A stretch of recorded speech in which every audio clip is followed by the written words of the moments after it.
네, 오늘 굉장히 중요한 강연 자리라고 생각을 합니다. 왜 그런 거 아니? 광화문에서 지하철을 타면 30분 이내에 오게 돼 있는데 제가 빨리 오려고 택시를 타서 1시간 만에 왔습니다.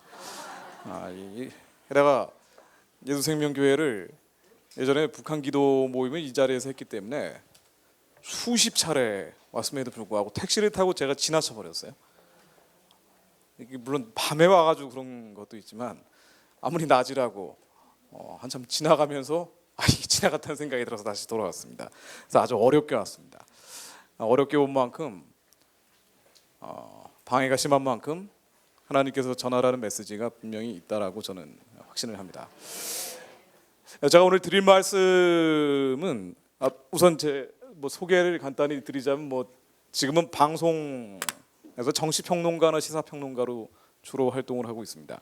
낮에는 방송 활동을 하고요. 밤에는 교회나 기도처를 돌아다니면서 우리가 어떤 방향으로 나라와 민족을 위해 기도할 것인지에 대한 메시지를 전하는 게 제 사명 중에 하나입니다. 여러 가지 것들이 있지만 나중에 자료 필요하신 분들이나 궁금하신 게 있는 분들은 이메일 왜 갑자기 나왔죠? 이게 바꾼 PPT가 아니고 예전 게 들어갔나 보네. 예, 어쨌든 할 수 없습니다. 이메일 주소 원래 이게 사라지면서 나와야 되는데 제가 나중에 따로 물어보시면 제가 알려드리겠습니다. 지금 돌아가고 있는 상황들에서 말씀드리는 것이라고 볼 수도 있지만은 나라와 민족과 열방을 위해 기도할 때 바로 지금 어떤 기도를 해야 되는지에 대한 구체적인 방향성들을 알려드리는 게 제 임무입니다. 단순히 북한 구원과 해방에 그치는 것이 아니고요. 북한 구원과 해방이라는 게 우리 민족의 사명과 어떤 관련이 있는 것인지 2016년 5월 달에는 하나님의 카이로스, 역사 속에서 하나님이 어떻게 역사하시고 계신지 이 타이밍과 시즌을 알려드리는 게 제 임무입니다. 북한 얘기를 먼저 잠깐 시작을 하면서 들어가 보려고 하는데요. 얼마 전에 여러분 다 보셨겠지만 김정은이 당대회라는 걸 했죠. 당대회를 36년 만에 했다라고 하는데 하건 안 하건 우리의 큰 관심사는 아닙니다만은 여기에서 나왔던 메시지들 김정은이 무슨 얘기를 했느냐? 70년 동안 북한이 하던 주장을 그대로 했습니다. 남한에서 국가보안법을 없애라, 주한미군을 철수해라, 연방제 통일을 해야 된다. 이게 이제 맨날 하던 얘기예요. 국가보안법을 없애서 김일성, 김정일, 김정은 만세를 마음껏 부를 수 있게 하겠다는 거고요. 주한미군을 철수시킨 다음에 그 다음에 뭐 하겠느냐? 김일성, 김정일은 이렇게 얘기했습니다. 미군만 나가면 그 다음에는 한국을 쓸어버리겠다. 이제 무력으로 통일할 수 있다라고 얘기를 합니다. 그래서 맨날 미군 철수 얘기를 해왔고, 미군을 내보내려면 어떻게 해야 되느냐? 연방제 통일이라는 걸 해서 이제 남북이 통일이 실제는 아닌데 통일됐다라고 쇼를 하면서 평화 상태가 됐다. 그러니 미군 나가라 라고 연출을 하겠다는 게 연방제 통일입니다. 이 연방제 통일을 국제적인 시각에서는 평화체제라고도 얘기해요. 자, 그런데 이 아주 복잡한 얘기들이고요. 이런 디테일한 부분들 하나하나 자세히 여러분들이 아실 필요는 그다지 없습니다. 본질적인 것만 제가 말씀해 드릴게요. 핵무기를 절대 포기하지 않겠다고 이번에도 여러 차례 강조를 했죠. 핵무기 있으면 평화라는 건 없지 않습니까? 그런데 왜 평화를 위협하고 있는 핵무기를 포기하지 않느냐? 이제 이것 때문이라고 얘기합니다. 주체혁명 승리를 위해서. 이거 우리가 기도하는 분들이라면 알고 있어야 되는 아주 영적인 단어입니다. 주체혁명이 도대체 뭐길래 저러느냐? 영화를 한번 볼까요? 이 영화 혹시 보신 분들 계십니까? 태양 아래라는 영화입니다. 지금 상영하고 있는데 상영관이 많지는 않기 때문에 찾아가셔서 보셔야 되는 어려움이 있습니다. 태양 아래라는 영화의 주인공이 진미라는 평양에 사는 소녀가 나오는데 주체혁명 얘기를 하기 위해서 제가 이 영화를 끄집어냈습니다. 이게 뭐냐면요, 이 진미라는 아이가 평양의 특권층이에요. 북한의 불쌍한 사람들, 탈북자들이라든가 이런 사람들을 다룬 영화는 가끔 봤죠. 크로싱이라든가 신이 보낸 사람이라든가 이런 것도 보신 분들 많이 계실 겁니다. 근데 이 영화는 북한의 상류층, 특권층을 다룬 영화입니다. 근데 어쨌든 지금 굶주리지는 않고 얘는 평양의 상류층, 특권층인데 그럼에도 불구하고 이 상류층, 특권층이라 하더라도 행복할 수 없다는 걸 보여주는 거예요. 원래는 이거를 북한 체제 선전용으로 찍으려고 했는데 러시아 감독이 그래가지고 이제 불려간 거예요. 그런데 몰래 카메라를 하나 더 설치해가지고 북한의 실상이 어떤지를 따로 찍은 겁니다. 이걸 편집해서 만들어낸 영화가 태양아래예요. 그래서 이 북한의 특권층, 상류층들이 뭐 먹고 입고 마시는 문제는 하층민들하고 비교할 수 없을 정도로 뭐 해결은 되고 있겠지만, 그럼에도 불구하고 완전히 이 정신의 통제를 받고 있는 북한 사람들의 민낯을, 맨 얼굴을 그대로 보여줍니다. 이 정신의 통제는 뭐냐면요, 이게 주체 사상이라는 거예요. 북한을 지배하고 있는 통치 이데올로기가 주체 사상이라고 하는데, 이건 종교로도 분류가 됩니다. 세계 10번째 종교로도 분류가 돼요. 2,400만 주민들이 완전히 통제하고 있는 이데올로기라고 하지만 사실은 종교입니다. 그래서 이 주체 사상에 따르면은 김일성은 신이고 김정일은 신이에요. 그런데 이 주체 사상을 북한 사람들만 가지고 있는 게 아니라 반드시 남한 사람들도 주체 사상을 따라가게 하겠다. 이게 주체 혁명입니다. 그런데 이 주체 혁명을 실제로 하려고 하느냐? 그거 하기 위해서 김정은이 핵무기를 포기하지 않고 있다고 본인이 얘기를 해요. 근데 이 아이도 어린아이들이면 반드시 들어가야 되는, 북한 어린이들이면 반드시 들어가야 되는 소년단이라는 데 이제 입단을 하게 되는 내용이 여기 나와요, 영화에. 이 소년단에 입단하면서 어떤 결의를 하냐면요, 바로 요 결의를 합니다. 주체 혁명 위협을 대를 이어 변내어 나가자. 굉장히 종교적인 영화예요. 저는 그렇게 봤습니다. 아무리 배부르고 등이 따스워도 정신의 통제, 이 영적인 통제를 받으면서 김일성이 신이고 김정일이 신이 되도록 강요받는 거죠. 그러니까 우상 숭배를 강요받는 게 북한 사람들이에요. 그래서 이 아이가 나중에 물어봅니다. 러시아 감독이 이 소년단 입단하는 이런 과정들을 다 촬영을 하고 혹시 행복했던 기억이 없냐라고 물어봐요. 그러니까 그 단편적으로 TV 같은 데도 나왔던 것 같아요. 그때 이 아이가 생각을 해내는 거예요. 내가 이 배는 부르고 등은 따술지 모르겠는데 탈북자들처럼 뭐 완전히 굶주리고 맞아 죽고 얼어 죽고 굶어 죽는 수준은 아닐지 모르지만 행복했던 순간 있나 애가 막 떠올리는데 없는 거예요. 왜 없으니까 마지막 장면이 그래도 행복했던 기억이 있지 않느냐라고 계속 물어보니까 그냥 웁니다. 애가 울어요. 그러니까 이 주체 사상이라는 입장을 바꿔놓고 생각해봐서 한국이 예를 들면 특정 종교, 뭐 힌두교에 의해서 모든 사람들은 힌두교를 믿도록 강요받는다, 믿지 않으면 죽인다 라고 하면은 아무리 등이 따숩고 배가 불러도 행복하겠습니까? 그러니까 북한 사람들이 왜 불쌍한지 이유를 보여주는 영화입니다. 이게 주체 사상입니다. 이게 주체 혁명이라는 거예요. 북한 사람들만 김일성, 김정일을 따라가는 게 아니고 반드시 남한도 요 주체 혁명을 해야 된다라고 결의결단을 합니다. 그래서 이 체제가 유지가 되는 거예요. 이 영상이 나올지 안 나올지 모르겠지만 이 나오네요. 소리가 혹시 되나요? 예. 저 사진하고 영상 몇 개만 더 보여드릴게요. 예. 이게 위대한 장군님의 덕분에 설명을 좀 드리고 아마 보신 분들 많이 계실 거예요. 김일성, 김정일이 어떤 위치를 차지하고 있는지 이 주체 사상에 따르면 이제 그걸 보여주는 내셔널 지오그래픽이라고 해서 서양에서 이제 2007년도에 북한을 촬영한 영상입니다. 근데 이제 워낙 가난하니까 실명한 사람들이 많아요. 실명한 사람들이 너무 많으니까 네팔에서 루이트라는 의사가 와서 눈을 열어주는 시술을 합니다. 눈이 열리자마자 이 사람들의 반응, 반창고도 떼지 않고 하는 반응 보세요.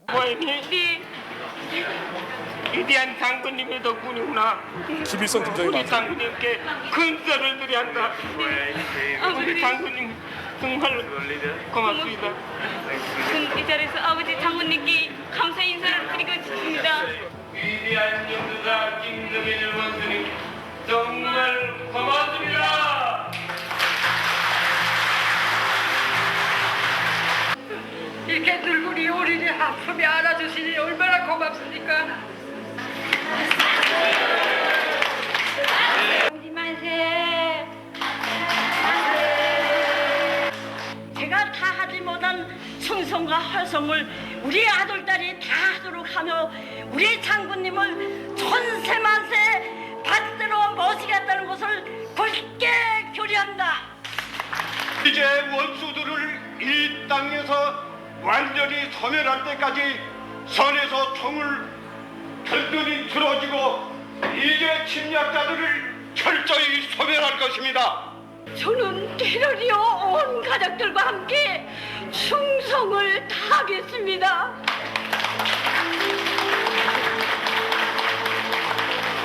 위대한 영도자 김정일 동지 만세! 만세! 우리가 누구하고 싸우는지를 보여주는 영상이라고도 볼 수가 있는데요. 우리는 혈과 육에 대한 씨름을 하고 있는 게 아니죠. 에베소서 6장 12절의 말씀이 한반도에 그대로 적용이 됩니다. 우리가 사람하고 싸우는 게 아닙니다. 남북의 대치라는 것은 철저하게 영적인 대립입니다. 북한을 지배하고 있는 뭔가가 있어요. 이걸 주체 사상이라고 부르면 딱 좋을 것 같아요. 흑암이 있고 어둠이 있고 사단의 진이 있습니다. 믿지 않는 사람들은 이런 얘기하기 참 어렵고, 기도하지 않는 교회에서는 이런 얘기하기가 참 난감하지만 기도하시는 분들이니까 편하게 말씀드릴 수가 있습니다. 우리의 씨름이 혈과 육에 대한 게 아닙니다. 북한을 잡고 있는 뭔가가 있어요. 까만 먹장구름 같은 흑암과 어둠과 사단의 진이 있습니다. 이게 주체 사상이라고 불러도 틀리지 않는 말일 거예요. 우리의 씨름 혈과 육에 대한 게 아니라 정사 권세 어둠의 세상 주관자 하늘에 있는 악한 영들의 대함인데, 자, 이게 북한 땅에서 떠나가지 않으면요, 북한은 전혀 변화하지 않습니다. 우리 아무리 인간적인 노력을 해도, 인본주의적인 시도를 해도요, 이 기도를 하지 않으면 아무 변화 없어요. 그냥 믿지 않는 사람들끼리는요, 북한에 대해서 돈 주고 쌀 주고 빌어주면 할 일 다 했다고 볼 수 있어요. 근데 마약병 걸려 있는 동생이 있는데, 도박병 걸려 있는 동생이 있는데 돈 주면 어떻게 됩니까? 또 마약하고 도박하는 거예요. 정말 이 영혼을 살리려면 기도해야죠. 그 마약 귀신 떼 보내야 될 거 아닙니까? 도박 귀신 떼 보내야 될 거 아니에요. 북한 사람들을 잡고 있는 이것이 북한 땅에서 떠나가지 않으면 하나도 변화하지 않습니다. 이걸 주체 사상이라고 부르겠습니다. 자, 김일성, 김정일을 신이라고 얘기합니다. 실제로 그렇습니다. 자, 평양 만수대에 있는 김일성 동상인데 20m짜리죠. 이런 것만 있는 게 아니라 제가 기도에 도움이 되시라고 지겹지만 좀 가져와 봤습니다. 김일성 동상인데 이런 것만 있는 게 아니고요. 10대 초반의 김일성, 10대 후반의 김일성, 행군하는 김일성, 멀리 바라보는 김일성, 오른손 김일성, 앉아있는 김일성, 왼손 뻗은 김일성. 30대가 된 거 이제 나이가 들기 시작합니다. 교시집을 들고 있고 소년을 안고 있고 소녀를 안고 있다가 다시 오른쪽으로 보냈다가 배가 나오기 시작하죠. 40대, 50대, 60대, 70대 계속 나이가 들기 시작합니다. 농사 수확을 기뻐하는 거, 말 탄 거, 금을 좀 많이 섞고 앉았다가 뭐 섰다가 일어났다 계속 대리석으로 왔다 갔다 하고 있습니다. 자, 이런 게 다 김일성 동상인데 큰 거 작은 거 다 합치면 38,000개 정도 된다고요. 38,000개인데 사실은 38,000 곱하기 2입니다. 왜 2냐면 요게요, 이게 신의 형상들 같은 거예요. 북한 사람들을 실제로 지배하고 있는 법률은, 우리는 헌법이 제일 높지만 헌법보다 높은 북한은 노동당 규약이라는 게 있어요. 이것보다 더 높은 게 있습니다. 이게 유일사상 10대 원칙이라 그래요. 10계명 같은 거예요. 김일성을 유일사상, 김정일을 유일사상으로 모셔야 된다고 되어 있어요. 기독교를 대적하는 건 기독교에서 나옵니다. 그렇죠. 김일성이 어린 시절에 기독교인이었잖아요. 성가대 지휘까지 했던 사람이. 나중에 공산주의 들어가가지고 희한한 걸 만들어낸 거예요. 이게 주체사상입니다. 그래, 아주 이 10계명 비슷한 10대 원칙을 가지고 형상화 물을 훼손하면은 그럼 가장 큰 범죄에 해당한다고 되어 있습니다. 그러다 보니까 지역의 책임자가 김일성 손톱이라도 하나 깨지면은 처형당해요. 실제로 그렇습니다. 북한의 그 악명 높은 정치범 수용소가 김일성, 김정일 형상화물을 훼손한 경우에 끌려가는 경우가 많아요. 이 유일사상에 대적한 경우에 끌려갑니다. 대표적으로 어떤 사람이 있을까요? 지하 기독교인들입니다. 이 유일사상에 대적했기 때문에 끌려갑니다. 아니면 죽여요. 그래가지고 이 하나는 위에다 세워놓고 하나는 분해해서 지하에다 보관을 해놓는다 그래요. 잽싸게 훼손이 되면 갈아야 돼요. 김정은 시대가 되더니 김일성 동상 옆에 김정일 동상을 이제 세트로 만듭니다. 쌍쌍 동상이 되고 있어요. 북한은 돈 많습니다. 이런 데는 돈 많이 써요. 왜 이러냐면요, 종교 국가이기 때문에 그래요. 신정 체제이기 때문에 그렇습니다. 이걸 우리가 힘으로 능으로 어떻게 대적을 해요? 북한이 핵무기 만드니까 우리도 핵무기 만든다고 얘기는 할 수 있지만 그런다고 해결되는 건 아닙니다. 이게 영적인 문제예요. 한국의 기독교인들이 깨어서 기도하지 않으면 이거는 깨져나가지는 않습니다. 그러니까 북한 사람들이 불쌍하고 가련하다고 하는 것은 배가 고프기 때문이 아니에요. 이 땅에서는 우리도 지질이 가난하게 살 수 있습니다. 그런데 영원한 생명, 영원한 천국이 있는 거 아니에요. 이 사람들 죽으면 영원한 지옥에 가요. 그렇기 때문에 이 영혼을 구원하는 게 문제입니다. 그러면은요, 이 돈 주고 쌀 주고 비료 줘서 해결될 문제가 아니에요. 이 주체 사상의 견고한 진이 다른 이름으로는 안 깨지기 때문에 예수 그리스도 이름으로 깨져버려야 돼요. 이 기도를 하지 않으면 아무 변화 없습니다. 우리가 20년 넘게 대북 지원 많이 했지만 핵무기만 나왔잖아요. 당연하죠. 기도 안 하고 돈 주면 핵무기 만들죠. 그리고 여기 절합니다. 그러니까 우상 숭배하도록 강요받습니다. 신앙인 자, 이거는요, 봉수교회라고 하는, 그러니까 북한에 교회가 있다고 해요. 봉수교회, 칠골교회. 이거 정말, 그러니까 얼마나 그리스도의 유일성이 흔들리고 있는지 한국의 단면을 보여주는 것인데, 북한은 쪽 성경 하나만 가지고 있으면 처형됩니다. 아니면 수용소 끌려가는 거예요. 북한에 성경책을 들여보내는 사람도, 제가 지난해 아는 사람 통해서 성경책을 들여보낸 적도 있는데 그냥 들여보낼 수가 없어요. 소설책으로 겉으로는 돼 있는데 안에다 마태복음만 다 분해해가지고 1장은 여기, 그 다음 또 다음 페이지는 여기, 이런 식으로 몰래 들여보내면 간신히 보는 거예요. 쪽 성경 하나만 가지고 있어도 처형당하는 곳이에요. 세계에서 기독교가 가장 많이 탄압받는 곳은 이슬람이 아니라 북한입니다. 연속 16년 1등이에요.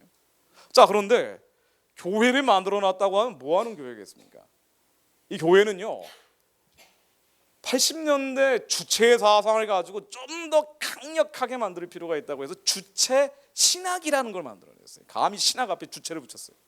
그래서 아주 기비성이 신이고 김정일이 신이라는 거예요. 사람의 생명이 두 개가 있는데 우리가 속생명, 겉생명 얘기하는 것처럼 우리의 육신이 낡고 후패해져도 속생명이 영생할 수 있대요. 그 영생하고 있는 게 김일성, 김정일인데 내가 영생하려면 어떻게 해야 되느냐? 김일성을 더 잘 믿고 더 잘 따르면 돼요. 이렇게 돼 있어요, 교리가. 완전 사이비 종교죠. 그래서 이 교회에, 이 봉수교회의 목사라고 하는 사람, 이 당시는 전도사인데 다음 목사가 됐죠. 이 양반이 하는 얘기 한번 들어보세요. 신앙인들은 하느님 곧 김일성 주석님입니다. 이렇게 생각합니다.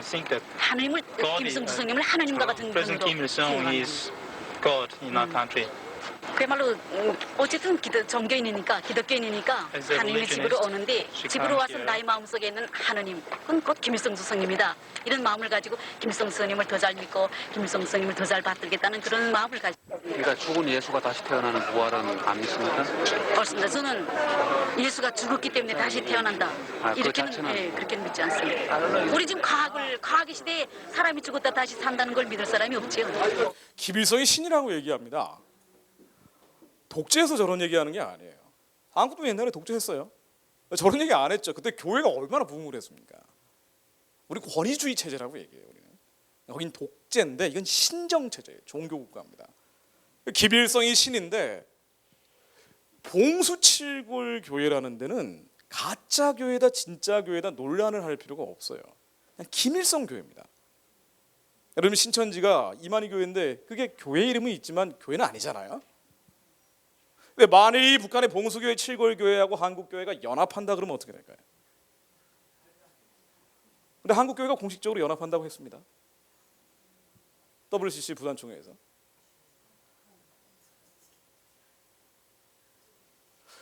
하나님과 가기 위해서 예수 그리스도 외에 다른 여러 가지 가능성들을 다 인정하는 이 흐름들이 얼마나 번지고 있는지, 그렇기 때문에 북한 문제도 정확히 못 보는 거예요.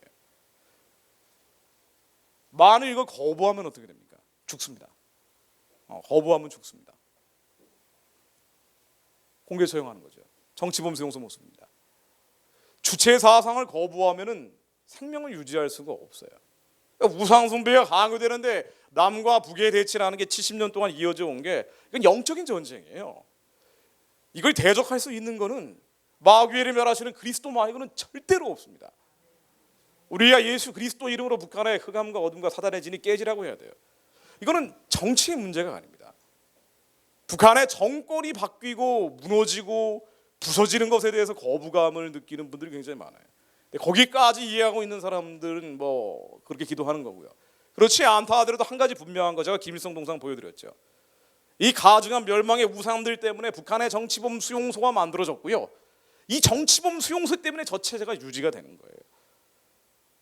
이 수용소에서 죽어나간 사람들이 최소 100만 명이 넘습니다. 지금도 20만 명 이상 갇혀 있어요. 이 가증한 멸망의 우상 체제를 유지하느라고 만들어진 겁니다. 다른 건 모르겠는데 정치적인 문제 이런 거는 언급할 필요가 그다지 없다라고 본다면 적어도 이 김일성 동상 다 예수 그리스도 이름으로 무너지라 그래야 돼요. 북한에 있는 45만 개나 되는 혁명사상연구소라는 게 있습니다.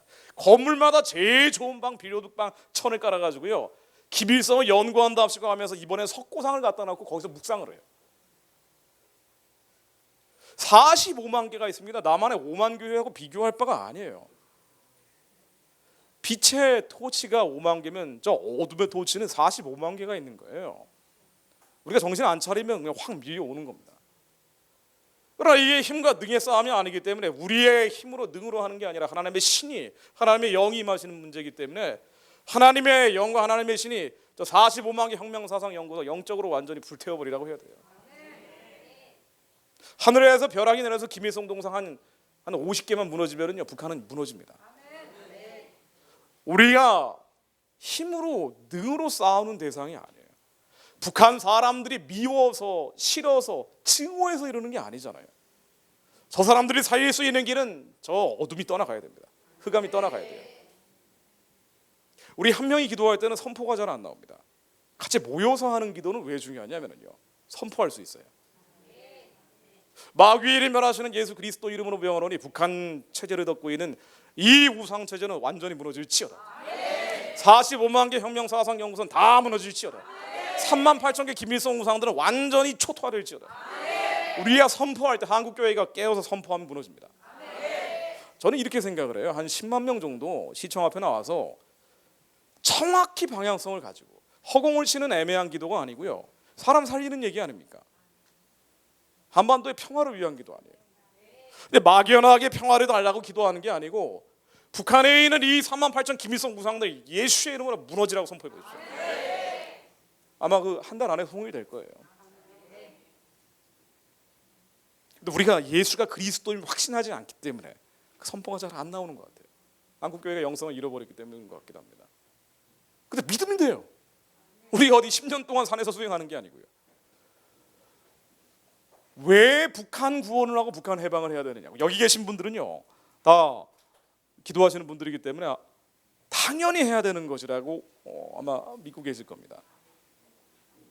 그런데 한 걸음 더 나가서 왜 이게 우리가 반드시 해야 되는 사명인지 이 얘기를 제가 최대한 간략하게 풀어드리겠습니다. 우리 민족의 역사, 이 얘기를 제가 집어넣을까 말까 하다가 집어넣었습니다. 우리가 어떤 사명을 가지고 있는지, 우리의 민족적인 데스티니가 뭔지를 말씀드리려는 거예요.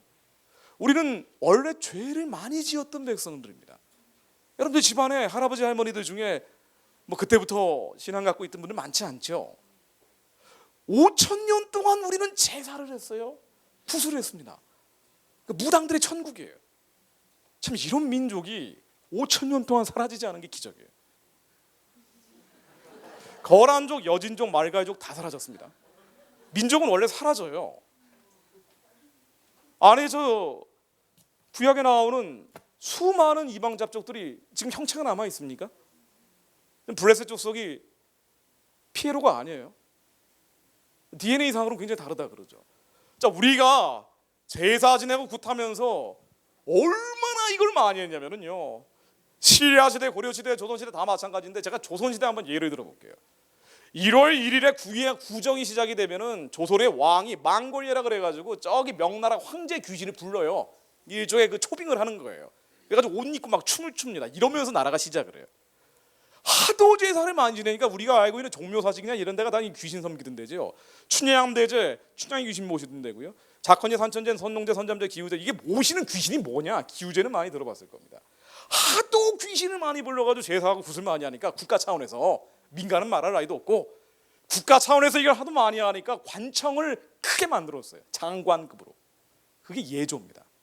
예조 판서라고 불리는 이 장관급이 제사하고 굿을 담당했어요.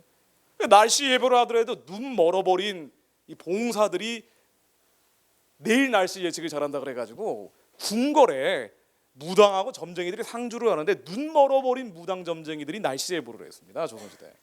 이러던 사람들이에요. 우리는. 나중에 구한말이 가서도 마찬가지인데 고종 황제죠.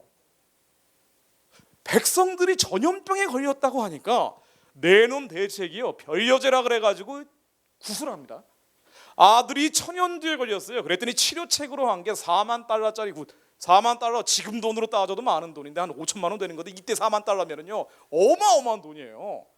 아이들 알렌 선교사부터 많은 사람들이 들어와가지고 고치면 되는데 이 당시까지도 생각이 잘 안 바뀌었던 거예요. 이렇게 미신을 많이 하고 구슬 많이 하고 제사를 많이 지내면 저주받죠. 당연히 저주받죠. 그러니까 가난한 거예요. 5천년 내내 가난했어요. 5천년 내내 얼마나 가난했느냐. 조선 왕조 실록만 딱 하나 예를 들면은요, 이 왕이 한번 재위하고 있을 때 평균적으로 한 16년에서 17년 정도 있었다 그러는데, 평균적으로 왕이 재위하고 있을 때 굶어 죽은 사람이 평균 2만 명이래요. 그러니까 북한에서 엄청나게 굶어 죽었죠. 90년대 중후반에. 조선시대도 그랬어요.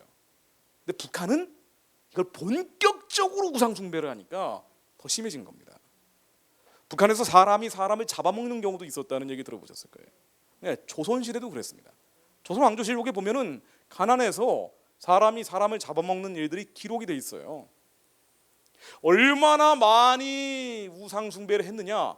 정신이 나가버리니까 제사하고 하다 보니까 이게 혼미해지죠. 그러다 보니 나라의 지휘부를 하는 사람들은 맨날 싸움박질만 하는 거예요. 당파 싸움만 하는 겁니다. 사랑이 영이 아니고 미움과 증오와 분열과 갈등의 영이 퍼져버리니까 당파 싸움을 하는데, 예를 들면 효종이라는 임금이 죽고 나서요, 조대비라고 계모가 있어요. 이 사람이 상복을 1년 입을 건지 3년 입을 건지를 가지고 16년을 싸워요. 아니 3년만 싸우면 되잖아요. 3년 입을 건지 1년 입을 건지 16년을 싸웁니다. 제일 많이 굶어 죽었을 때가 이때예요. 그러니까 국가의 지휘부가 정신이 나가버리면은 민생이나 경제는 신경을 안 써요. 한국도 기도 안 하면은요, 대통령 기도 안 하고 정치인들 기도 안 하면 기도하기 싫죠 사실은. 근데 기도 안 하면 조선시대처럼 됩니다. 민생 경제 신경 안 쓰면 안보 신경 썼겠습니까? 5천년 동안 960번 외침을 당했어요. 5년에 한 번씩 외침을 당했습니다.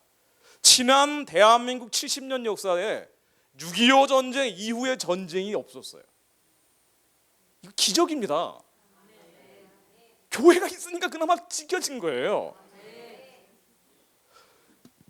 미신 따라가면은요, 귀신들이 꼬이는데 당연히 재앙이 오죠. 임진왜란이 나왔을 때 얼마나 준비가 안 돼 있었냐면요, 당시에 왜라는 일본이 세계에서 제일 군사력이 강했어요. 100년 동안 전국시대를 거치면서 총, 칼, 대포 다 준비해 놓고 이 힘을 주체를 못하니까 조선으로 들어가자 그러는데, 조선에 짠 하고 와 보니까 이 나라를 지키기 위해서 활 쏘는 궁수가 부산에 16명 있었다는 거예요. 뭐 이런 나라가 다 있어요. 우리 블러드 안에, 우리 DNA 안에요, 이런 유전자가 있어요. 그 저주의 유전자가 있어요.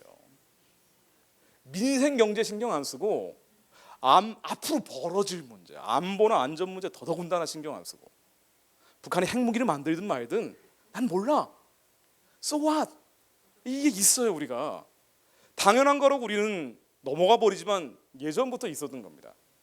이때 무신장 당했잖아요. 그럼 정신을 차려야지. 40여 년 뒤에 이번에는 중국이 몰려옵니다. 이게 병자호란이에요. 이게 최종병기 활이라는 게 그 병자호란에 다룬 영화죠.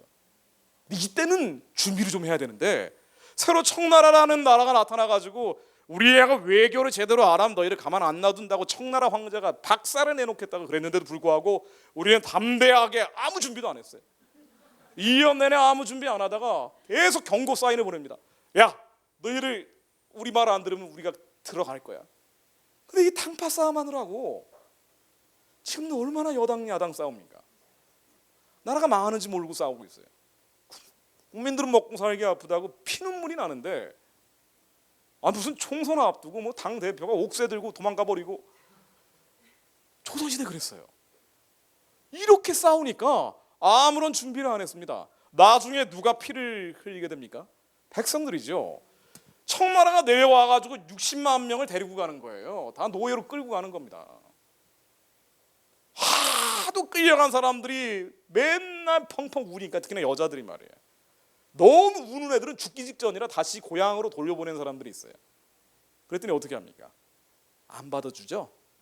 너 몸을 한번 버린 여자라 그러면서 받아주지도 않았어요. 그러니까 몸이나 씻고 와라 세검 정해서 그렇게 한 거 아니에요. 이러니까 나라가 망하면은요 여자하고 애들이 고생하는 거예요. 음란하죠. 반드시 음란해집니다. 우상숭배하면 음란해져요. 얼마나 음란했는지 자, 이 안 보세요. 뭐 자꾸 하셨겠지만은 이 구한말 사진 13살짜리입니다. 가난한 사람들은 딸을 낳으면은 이연농사 다 지었다 그랬어요. 팔아버리니까 매매혼을 하고 축접제를 하고 조선시대 중기 넘어가고 임진왜란 병자로 거친 다음에는요 삼강오륜 이런 거 무너져 버렸다는 거예요. 기록을 보면은. 그러니까 이게 딸을 낳으면 팔아버리고 가난한 사람들은 아들을 낳으면 너무 세금이 지독한 거예요. 아들은 군대 가는 대신에 이거 군포라고 해가지고 세금을 내는데 이 군포가 너무 세니까 다산 정약용 선생이 전라도 지방에 유배를 가가지고 돌아다니면서 그런 걸 봤다는 거예요. 아들이 태어난 게 너무 슬퍼서 아버지가 남자아이의 생식기를 자르고 있더래요. 그래서 이거를 시로 쓴 제목이 애절양입니다. 그러면서 다산 정약용 선생이 이런 나라가 오래 가겠냐, 근데 나라가 망한다 그래도 한 7, 80년은 갔어요. 우리가 지금 한국이 이거 나라 망하는 거 아니냐 뭐 이런 얘기를 농담삼아 하는데 한 몇 년은 더 갈 수 있습니다. 그러니까 이게 경고 사인이라는 거예요. 작은 사인들이 누적되다가 어느 순간에 펑 터져버리는 겁니다. 매매원, 음란, 축첩제, 자 이러니까 이렇게 살다가 결국 어떻게 됩니까? 어려워지는 거예요. 근데 미스테리가 있습니다. 제가 이제 이런 얘기는 길게 드린 말씀이 아니에요. 안 좋은 얘기니까. 근데 미스테리는 뭐냐면은요, 왜 이러는데 안 망했냐는 거예요. 우리 민족이 예를 들어 임진왜란때 일본 애들이 우리도 먹어가지고 지금 다 일본어를 하고 있든가, 아니면 병자호란때 중국이 다 몰려와가지고 우리는 중국어를 하고 있든가, 우리 민족이 사라져야 돼요. 원래대로라면 이렇게 여러 번 당했으면. 근데 왜 안 사라졌느냐는 거예요. 이게 미스테리입니다. 예를 들면은 임진왜란 때 소서행장이라고 부산진에 짠 하고 왔어요. 하루에 20km씩 전진을 했다는 거예요. 전쟁을 하면서 이렇게 중무장한 군대가 하루에 20km를 게다가 한 500년 전에 저러고 있었다는 것은 정말 미스테리한 일이에요. 그런데에도 불구하고 왜 우리가 망하지 않았냐?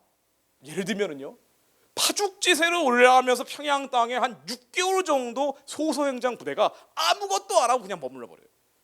여기서 좀만 올라가 버리면은요, 조선의 왕언적이 의주, 신의주 지방에 도망가 있었기 때문에 압록강 도망가 건너가지고 중국으로 가버리면 그러면 조선은 사라지는 겁니다. 좀만 그냥 올라가면 돼요. 밀어붙이면 돼요. 그럼 조선을 먹는 거예요. 근데 이 소서행장은 특별한 이유도 없이 평양에서 6개월 동안 머뭅니다. 역사학자들은 여러 가지 해석을 하지만 명쾌한 답은 안 나와요. 근데 이 6개월 동안 무슨 일이 벌어지냐면요, 일본의 장군이 조선을 다 먹을 수 있는 바로 코앞까지 와가지고 그냥 머물고 있는 동안 무슨 일이 벌어집니까? 그 유명한 이순신 장군 나오는 거예요. 이순신 장군이 여기서 짠하고 나와가지고 보급 루트를 끌어버려요. 그래가지고 위로 올라가지 못하고 다시 밑으로 내려오는 거예요. 이 6개월이 없었으면 조선은 사라집니다. 나중에 명나라가 와서 도와주려고 하지만 명나라는 일본보다 사실은 힘이 약했다 그래요. 군사적인 힘이. 그래가지고 남의 나라 전쟁 뭐 열심히 할 이유도 없고 하니까 계속했던 얘기가 북쪽은 명나라가 먹고 남쪽은 일본이 먹자 그랬다는 거예요. 그래서 여러분들 자칫 잘못하면 38선 이남 이북으로 중국어 일본어 하면서 모국어가 바뀔 뻔했던 거예요. 우리 민족의 정체성이 사라질 뻔했습니다. 근데 보존이 됐어요. 이때 국무총리 역할을 했던 유성룡이라는 사람이 이런 얘기를 합니다. 징비록이라는 책에 뭐라고 적어놓냐면요, 자 이거는 사람이 한 게 아니다. 차실천야. 이거는 사람이 한 게 아니다. 비이역지 소급이야. 사람이 이런 일을 할 수가 없다. 징비록이라는 책을 보면 그 드라마로도 나왔다고 하던데요. 그거 보셨는지 모르겠어요. 저도 안 봤습니다만은 처음부터 마지막까지 하늘 천자밖에 없어요. 이거 하늘이 하신 것이다. 하늘이 한 거다. 하늘이 안 했으면 우리가 어떻게 안 망하느냐. 병자호란 때도 기록을 보면은 임진록 같은 거 하늘이 도우셨다 이런 얘기들만 나와요. 아니, 우리가 5,000년 동안 하늘이 도와가지고 그냥 살아남은 거예요. 우리야 잘나서 그런 게 아니고, 자, 그런데 이 하늘이 5,000년 동안 우리 민족 가슴판에 계속 있었던 가장 핵심적인 개념이에요. 굉장히 다양하게 표현이 됐습니다. 우리가 예수 그리스도를 몰랐죠. 그래서 미신 따라가고 제사하고 굿하고, 그러면서 얼마나 많은 죄를 지었습니까만은 하늘에 대한 개념은 이 역사상 딱 두 민족만 확실했어요. 하나는 유대인이죠. 이스라엘입니다. 근데 유대인들은 말씀이 남아 있었으니까 아주 명확했고, 우리 말씀이 없었기 때문에 그냥 애매하게 추상적으로 5,000년 동안 경천애인이라 그래서요, 하늘을 두려워해요. 이게 우리 민족의 아주 독특한 특징입니다. 하늘을 존경을 하면서, 하늘은 특징이 뭐냐? 하늘의 특징은 사람을 사랑하는 것이다. 우리 민족, 동이족이라고 불리는 우리 민족과 같은 뿌리인 공자가 쓴 논어에도 그런 얘기가 나오죠. 하늘의 특징은 뭐냐? 사람을 사랑하는 것이다. 그래서 경천애인이라고 얘기를 해요. 우리는 항상 하늘이 기준이 되다 보니까요, 하늘을 따라가야 됩니다. 하늘을 따라가서 사람을 사랑해야 된다. 그래서 모든 지도자들 엉망진창이 될 때도요, 선비들이 나와가지고 제발 하늘을 본받아서 정치해야 된다, 이런 얘기 하는 사람들이 있었어요. 소금 역할을 하는 사람들이 있었다는 거예요. 빛과 같은 역할을 하는 사람들이 있었어요. 왜 그러냐면요, 하늘이 있어요. 항상 이 5,000년 동안 이 두 가지로 완전히 나눕니다. 사람의 욕심이 있고요. 이게 한자 나오니까 지금 뭐 교회 강연하고 와가지고 무슨 얘기하고 있는 거냐, 뭐 그런 표현을 지으실 수도 있는데, 우리의 DNA를 알기 위해서 제가 말씀을 드립니다. 우리의 사명이 뭔지. 사람의 욕심을 초월해서 이거를 하늘천, 이치이자라고도 부르고요, 도자라고도 부르고 성자라고도 부르고 여러 가지로 불렀는데, 어쨌든 사람의 욕망을 뛰어넘어가지고 하늘에게 가까이 가야 돼요. 이 하늘의 특징이 뭐냐? 하늘의 특징은 사람을 사랑하는 것이고, 사람을 사랑하는 것은 여러분들 어질인자 아시죠? 어질인자. 논어에 그렇게 나옵니다. 이 어질인자가 곧 사람을 사랑하는 것이다라고 정의를 해요. 하늘을 따라가려면 어지러워야 되는데, 어질기 위해서는 사람을 사랑해야 된다. 그럼 사람을 사랑하는 구체적인 방법이 뭐냐? 그것은 살신성, 나의 육신을 죽여서라도 사랑을 이루어야 된다. 그래서 많이 듣던 얘기 아니에요. 중국 사람들은 이걸 나중에 버렸어요. 공자에게 다 버려버렸습니다. 실용적으로 갔어요. 조선 사람들은 끝까지 붙들고 늘어졌어요. 이 관념론이 되고 백성들의 삶을 팽개치는 면도 있었지만, 그럼에도 불구하고 우리가 돈 따라가는 사람들이 아니었습니다. 중국 사람들하고 달라요. 중국 사람들은 비단장수 왕서방이라 그러죠. 맨날 비단장수 하면서 돈 버는 걸 제일 좋아해요. 우리는 그러진 않았어요. 관념적이고 추상적으로 가는 면이 있었지만, 뭔가 대의가 뭘까? 올바로 사는 게 뭘까? 이 고민을 굉장히 많이 했던 사람들입니다. 하늘을 닮아가야 되기 때문에, 사람을 사랑해야 되기 때문에. 그래서 이 의로움을 이루기 위해서는 이익을 버려버려요. 결리사의라고 합니다. 견위수명이라고 그래요. 위태로움을 보면 목숨을 내던져 버립니다. 아니, 그래가지고 위기 때만 되면은요, 위기 때만 되면 의인들이 나와요. 이 나라에는, 한반도에는 위기 때만 되면 목숨을 내던지는 사람들이 그렇게 많이 나와요. 참 이 좁은 땅에. 그러니까 민족이 안 망한 거예요. 지도자들이 썩어버릴지라도, 지금도 정치권이 썩어버리는 것처럼 썩어버릴지라도, 그 제야에 있는 사람들은 이런 식으로 어드바이스를 해줍니다. 컨설팅을 해줘요. 왕이시여 이런 정치해야 됩니다라고 외천잠이라는 글이 있어요. 이게 이현적이라는 사람이 조선시대 이런 식으로 정치해야 된다고 컨설팅을 해준 대표적인 글인데, 이런 정치해야 된다고 얘기한 게 봉천, 사천, 합천. 이게 뭐냐면요, 하늘을 따라가야 된다는 거예요. 하늘을 섬겨야 된다. 하늘과 합해야 된다. 하늘 따라 정치하라고 얘기한 민족은 인류 역사상 딱 두 개밖에 없어요. 하나는 이스라엘, 하나는 한국 사람들입니다. 다 뭐라고 컨설팅 하냐면요, 백성들 좀 먹여 살려라는 얘기만 하죠. 전쟁을 막으라는 얘기만 하죠. 하늘 따라 정치하라는 얘기는 우리만 합니다. 제가 1,000원짜리 한번 가져와 봤습니다. 우리 이 양반 좀 우습게 보지만은요, 이황 선생이에요. 이 양반의 평생 신조가 뭐냐면 천하무관이에요. 하늘과 나사의 간격이 없어야 된다. 그래서 돈 같은 거 우습게 여겼어요. 물질 같은 거 우습게 여겼습니다. 물론 이게 약점이 된 적도 많아요, 우리가. 그럼에도 불구하고 이 제로권이 썩어갈 때 제하에 있는 사람들, 빛과 소금이 됐던 사람들은 우리가 돈 따라가라, 물질 따라가고 그런 만몬 따라가는 사람이 아니라고 얘기했던 거예요. 하늘을 따라가야 되는데 내가 이 하늘에게 가까이 갈 수 없기 때문에 너무 괴롭다라고 하면서 평생 괴로워하다 돌아가신 분이에요. 해결책을 못 찾고. 그런데 이 해결책이 나중에는 어떻게 찾아지냐면요, 자, 이런 식으로 찾아집니다. 이 얘기하려고 제가 이황 선생 끄집어낸 겁니다. 이 사람의 제자들 가운데 하늘을 따라가야 된다라고 아주 확고부동하게 배웠던 사람들, 대표적인 사람이 아까 제가 말씀드린 유성룡 같은 사람이에요. 그러니까 임진왜란 나면 하늘이 도왔다고 얘기를 하는 거예요.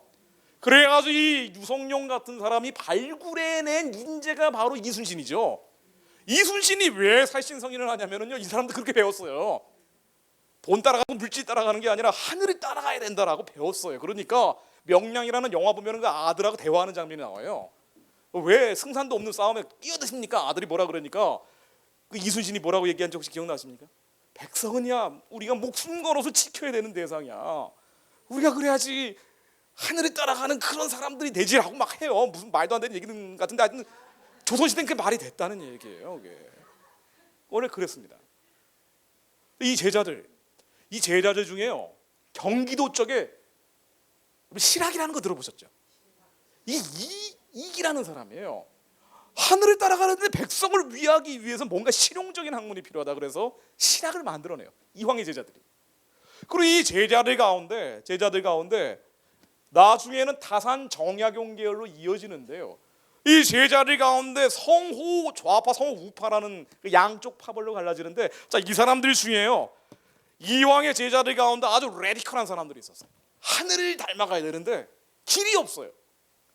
어떻게 하늘에게 가야 되는데 인간이 노력을 해서 어떻게 하늘에게 갑니까? 요만큼도 따라갈 수가 없죠. 맨날 고민하고 수행하고 고행하고 그러는데 안 되는 거예요. 그러다가 중국에 갔더니 매뉴얼을 발견했어요.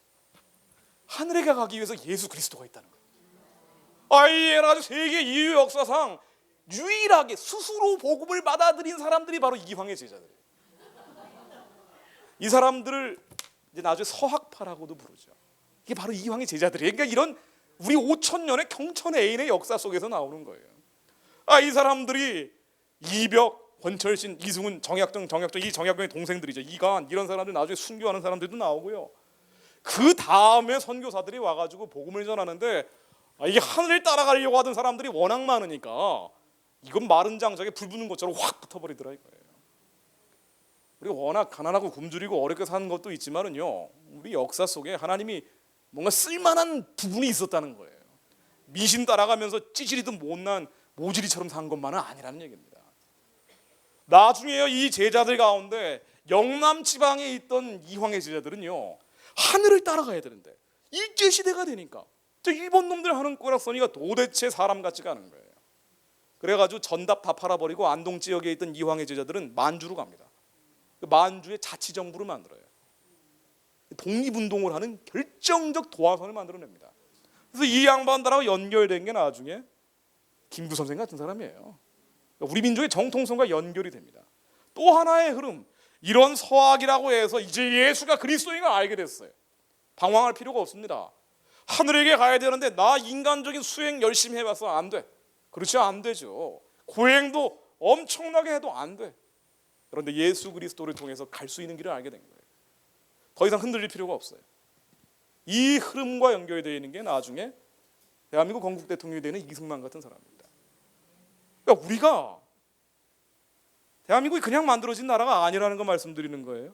경천애인이라고 하면서 이 정신을 가지고요, 때로는 홍익인간이라고도 부르고 때로는 화랑정신이라고 부르고 때로는 무인정신, 상무정신이라고도 부르고요, 의병정신, 선비정신, 위기 때만 되면 백성들을 살리기 위해서 나와가지고 죽어버려요. 우리는 원래 순교하는 게 체질화된 사람들이에요. 뭔가 가치가 있으면 죽어요 그냥. 이런 나라가 없어요. 그러니까 우리가 지금 예수가 그리스도임을 알게 됐을 때 우리가 해야 될 일이 뭔지 너무나 명확히 나오는 거예요. 이런 기질을 가지고 있다 보니까 물론 죄 지어가지고 나라가 망했죠. 나라가 망했어요. 나중에 이 미신 제사 지내고 굿하다가 온갖 귀신들이 끌다가 나라가 망해버렸는데, 망해버렸음에도 불구하고 그럼에도 불구하고 하나님은 이 용광로 속에서 이 민족을 새롭게 만드시기 시작합니다. 마침 예수가 그리스도인 걸 알게 됐을 때 그때 망한 거예요. 분명히 상황은 절망적이었습니다. 암담하고 암울했어요. 그럼에도 불구하고 이제 예수 그리스도를 통해서 하늘에게 갈 수 있는, 하나님께 갈 수 있는 이 길을 깨달은 사람들이 나타나기 시작합니다. 서양 선교사들이 와서요, 정말 기름에다가 불 붙는 것처럼 복음이 번지는데, 이거야말로 대부흥이라고 하면서 평양 대부흥 운동이 일어난 거 아닙니까? 매티 노블 같은 사람, 이 사람도 평양 대부흥 운동의 주인공 중에 한 명이에요. 나라가 망해가던 상황입니다. 희망이 없다고 얘기하던 때예요. 우리가 지금 희망이 없다고 하는 사람들이 많지만 이때하고 비교하면 너무 좋아요. 지금 우리가 기대할 게 너무 많아서 그래요. 이때는 아예 기대할 게 없어서요. 1907년 한일합방되기 3년 전입니다. 근데 이 예수님을 만난 사람들은 뭐라고 얘기하냐면요, 이런 일기책에 나오는 얘기예요. 예전에 무당하고 기생하고 온갖 저주의 울타리 속에서 살던 사람들을 이제 끊어버리고 예수님 안에 품어낸 다음에 이 사람들이 했던 얘기입니다. 영광스러운 성령의 나타나심이 나타나기 시작했는데, 자, 우리 선교사들은 이 민족과 우리 자신이 성령 충만하여 주님이 원하신 대로 쓰임받을 수 있기를 기도했다. 그냥 구원받는데 그치는 게 아니고, 지금은 찌질이 못난 백성들이어서 나라가 망해가지만 언젠가는 이 민족이 하나님께 쓰임받는 그런 날이 오기를 기도했다는 거예요. 그러면서 이게 무당 출신이었던 사람이, 한 부인이 바로 무당 출신이에요. 1910년 한일합방이 되던 해 100만인 구령운동이 이때 또 불이 붙었습니다.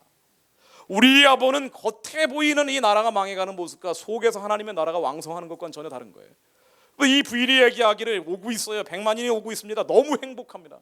행복하대요. 하나님께서 역사하실 일들을 보니까 아무리 상황이 절망적이어도 하나님의 계획은 전혀 다른 방향으로 진행 중인 거예요. 이승만 같은 사람도 그렇습니다. 나중에 실정합니다. 잘못 많이 해요. 그런데 하나님께서 어떻게 대한민국을 사용하시려고 하는지 그 예를 들기 위해서 가져와 봤습니다. 자, 이 사람도 원래 유학자예요. 고종왕제 물러가라고 하면서 쿠데타 시도를 하다가 감옥에 갇혀서 사형 선고를 받습니다. 아무 소망이 없어요. 살 소망이 끊어지는 겁니다. 고린도서 1장 9절에 나오는 것처럼, 바울처럼 아시아에서 당한 환난을 너희들이 알기 원하기를 내가 원하기 때문에 정말로 고생을 해가지고 심한 고생을 받아 살 소망이 끊어져 버렸다는 거예요. 그래서 이 절망적인 상황에서 기댈 게 없으니까 서양 선교사들이 건네준 성경책이 기억나는 거예요. 그래서 목에 춘향이가 차는 칼 같은 거를 차고 성경책을 한 장 한 장 넘기기 시작하다가 성령 체험을 해요. 이승만이 감옥 안이 빛으로 가득 채하는 체험을 해요. 그리고 그 빛 가운데 나도 들어가는 체험을 합니다. 예수님을 만난 거예요. 이러고 났더니 완전히 생각이 바뀌어 버렸어요. 내가 예수님만으로 이렇게 기쁠 수 있구나.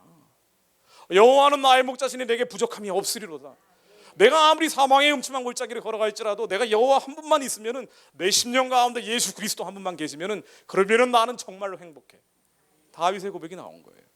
그리고 감옥을 자기들끼리 이름을 복당이라고 말해요. 복이 있는 전당이라고 바꿔요. 이게 무슨 복이 있겠어요? 그리고 양반들 한 30명을 이승만이 전도를 합니다. 집단적인 양반 전도 최초 사건이에요. 이러고 나서 같이 쿠데타 시도를 했던 사람들은요, 승만이 나 먼저 가네 하면서 아침에 형장의 이슬로 사라져가는 거예요. 기도만 했어요. 그러다가 6년 반 만에 극적으로 사면을 받고 풀려납니다. 풀려나서 이 사람이 한 얘기가 뭐냐면요, 1904년도에 독립정신이라는 책을 써요. 여기에서 이렇게 얘기해요. 다들 포기하려고 할 때, 야, 지금 나라가 망해가는 것 같지만 언젠가 우리도 인류국가가 될 수 있어. 희망을 얘기합니다. 그러다가 1910년에 정말 나라가 망했어요. 이제 진짜로 사람들이 포기하려고 할 때, 이승만이 1913년도에 한국교회 핍박이라는 책을 씁니다. 지금으로부터 103년 전에 이렇게 얘기해요. 더 노골적으로. 땅의 나라는 사라져버렸지만 하늘의 나라를 구하는 사람들이 나타났다. 지금은 우리가 이 뭐냐 이 꼴이지만 저기 만주 가봐라, 블라디보스토크, 감도 지방에 가보면 나라가 망했는데도 불구하고 복음을 전하는 조선 사람들을 볼 수 있다. 하늘의 나라를 구하는 사람들이 있는 한 언젠가 하나님께서 땅의 나라를 회복시켜 주실 것이다. 땅의 나라를 회복 주시기 위해서 우리가 교회의 십자가를 태극기 대신 사용하고 찬송가로 애국가 대신 부르고 있다. 교회의 일에만 전력을 다하면, 우리가 예수를 그리스도로 믿기만 한다면 언젠가 하나님이 이 나라를 반드시 회복시켜 주실 것이다. 우리가 그때 뭐 해야 되는 거 하니? 우리가 해야 될 일은 저기 중국을 전도하고 일본을 전도하고 세계의 복음을 전하는, 평화를 전하는 나라가 돼야 된다. 전도하는 나라가 돼야 된다고 얘기해요. 선교하는 나라가 돼야 된다고 얘기합니다. 지금 표현으로 하면은. 그러면서 이승만이 103년 전에 이런 얘기도 해요. 하나님이 특별한 계획을 가지고 동쪽에 예루살렘처럼 세우신 백성이 조선이다라고 얘기해요. 아니 지금 우리가 이런 얘기 많이 하지만 100년 전이잖아요. 게다가 나라가 망해버렸을 때 아니에요. 이승만이 전도한 사람들, 이런 사람들 35년 동안 이 기도를 합니다. 하나님, 저는 오직 주님만을 구하는데 저 가련한 백성들을 살리기 위해서 땅의 나라를 회복시켜 주십시오. 하나님께서 이 나라를 회복시켜 주시기만 한다면은 우리만 잘 먹고 잘 사는 게 아니라 세계 열방을 섬기는 백성이 되겠습니다. 복음을 전하는 나라가 되겠습니다. 이 기도가 모이고 쌓여서 나중에 광복이 됩니다. 1945년 광복이 되니까요, 완전히 한민족이 양갈래로 갈라졌어요.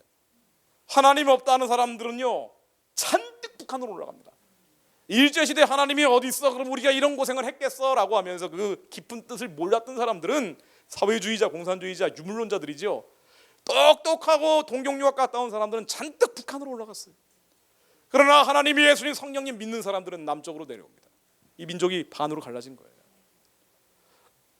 1945년 9월 달에 저 정동 제1교회에서 어떤 나라 만들어야 되느냐라고 집회를 했어요. 그랬더니 이승만은 당연히 기독교 입국을 해야 된다고 얘기하고요, 백범 김구 선생도 하도 고생을 하니까 기독교인이 됐어요. 남는 건 신앙밖에 없는 거예요. 아니 이 양반도 경찰서 10개 만드는 것보다 교회 하나 만들어야 된다, 이게 중요한 거다라고 얘기를 합니다. 김규식 선생 상해 임시정부의 리더 중에 한 명이었잖아요. 이 양반도 성경 위에 나라 만들어야 침략받지 않는 강대국이 됩니다. 중국, 일본, 러시아 강대국에 둘러싸여있는 이 민족이 5,000년 동안 이렇게 당했는데 이거는 그냥 당한 게 아니라 다 이유가 있다는 거예요. 우리가 예수 그리스도를 믿게 하기 위해서 지금까지 당한 건데, 이제 예수가 그리스도인 걸 알게 됐으면 반드시 성경 위에 나라 만들어야 된다는 거예요. 그래야지 이 나라가 강대국이 됩니다. 그래야 열방을 섬기는 나라고 얘기한 거예요. 다 똑같이 얘기했어요. 나중에 이들이 노선이 갈라지지만 그럼에도 불구하고 모인 기도가 있어요. 1948년도 5월 31일 날 대한민국 국회를 처음으로 시작을 합니다. 이때 이승만이 먼저 기도하자고 하죠. 이게 대한민국의 첫 번째 공식 행사예요. 이 나라가 만들어진 것도 하나님께 감사해야 되고, 이 민족이 광복이 된 것도 하나님이 하신 것이기 때문에 감사해야 되고, 우리가 기도로 이 나라를 세우게 된 것에 더욱 감사합시다. 남과 북은 하나님이 특별한 목적으로 동방의 예루살렘처럼 만드신 것처럼 이 나라를 우리는 같이 울고 서로의 눈물도 같이 닦아주는 사이가 돼야 됩니다. 자, 이 기도를 이어받아서 이윤영 목사님이라고 하는 분이 국회 부의장이었어요. 건국 과정에 목사님들이 많이 참여했죠. 이분이 앞에 나와서 하나님께 드리는 나라와 민족을 위한 기도문을 이제 읽기 시작합니다. 이게 대한민국 국회 속기록 맨 앞에 이제 실려 있는 거예요. 하나님께 드리는 나라와 민족을 위한 기도입니다. 대한민국 공식 기록 중에 제일 먼저 나온 겁니다. 하나님께 나라와 민족을 드려버렸어요. 뭐라고 기도를 했는고 하니, 좀 긴 기도문이지만 요약하면 이렇습니다. 우리가 너무 가난하고 굶주리고 있습니다. 하나님 복을 주십시오. 살려달라고 한 거예요. 그러나 하나님 우리만 살리는 게 아니고요, 반드시 남북 통일을 주십시오. 살아도 한 민족이고 죽어도 한 민족이라고 그랬어요. 우리야 남북 통일을 해야 되고요, 남북 통일을 해서 할 일이 있습니다. 무슨 할 일이 있죠? 세계의 평화를 전하는 나라가 돼야 됩니다.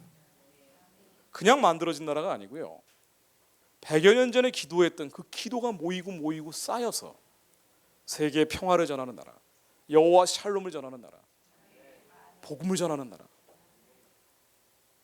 선교하는 나라가 되기 위해서 이 나라를 시작한 거예요. 이 나라의 존재 이유는 그렇습니다. 대한민국은 그냥 태어난 나라가 아닙니다. 5,000년의 그 응어리진 한 속에서 여기서 얻어 터지고 저기서 얻어 터지고 외놈들한테 얻어맞고 떼놈들한테 엉덩이 까이고 로스케한테 조인트 까이면서 살았던 백성들이에요. 지배계층은 뜯어먹을 생각만 하고 애절양을 하면서 통곡을 했던 백성들입니다. 그러다가 예수 그리스도 안에서 새로운 피조물을 거듭난 거예요. 우리 민족이 새로 거듭난 겁니다. 어려웠죠. 그 다음에도 어려웠어요. 6.25 전쟁 나고 어려웠습니다. 그러나 기도하는 사람들이 있었어요. 이 나라가 왜 만들어졌는지 그 이유를 알고 있는 사람들이 있었습니다. 그래서 전쟁 중에도 몰려 나와가지고 기도한 거예요. 우리가 예전에 맨날 제사 지내고 굿하다가 이제는 몰려 나와서 예수 그리스도한테 살려달라고 부르짖으면서 하나님 긍휼을 베풀어 달라고 호소했던 겁니다. 완전히 바뀌었어요. 전쟁 후에 영락교회에서 목회자 모임하는 겁니다. 엄청 모였죠. 이게 장로님들도 아마 같이 오셨던 것 같아요. 시청 광장에 1956년도에 모였던 인파입니다. 광장은 다 기독교인들이 차지였어요. 그렇지 않습니까? 저희가 어릴 때 생각해봐도 요 전봇대에 붙어있는 광고는 다 부흥회 광고였어요.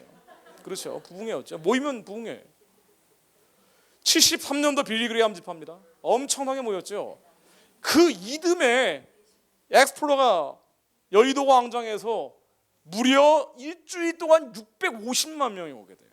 하룻밤에 철야 기도를 한 게 기록으로 남아있는 수치는 158만 명.